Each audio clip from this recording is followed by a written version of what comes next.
என்னை பத்தி பேசுறார். அறநிலைத்துறையிலிருந்து பணத்தை எடுத்து கொடுத்தா எடப்பாடி பழனிசாமி கொதிக்கிறார்.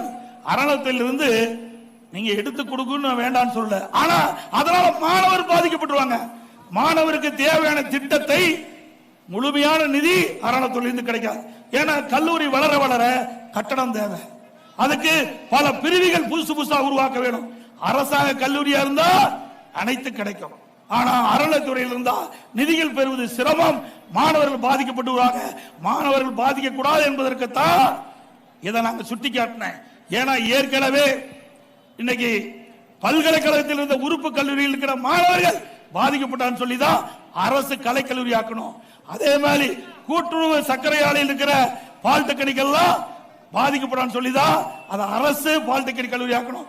அப்படிப்பட்ட நிலைமை அறநிலைத்துறையில் துவக்கப்படுகின்ற கல்லூரிக்கு வரக்கூடாது என்ற உன்னத நோக்கத்தோடு, உயர்ந்த நோக்கத்தோடு, மாணவனுடைய எதிர்காலம் கருதி அரசு கலைக்கல்லூரி துவங்கள் என்று தான் சொன்னனே ஒழிய வேண்டாம் என்று சொல்லவில்லை. வேண்டும் என்ற திட்டமிட்டு பொய் பிரச்சாரம் செய்கின்ற ஸ்டாலின் அவர்களே, ஏன் அரசாங்கத்தில் பணம் இல்லையா? திவாலாகி போச்சா?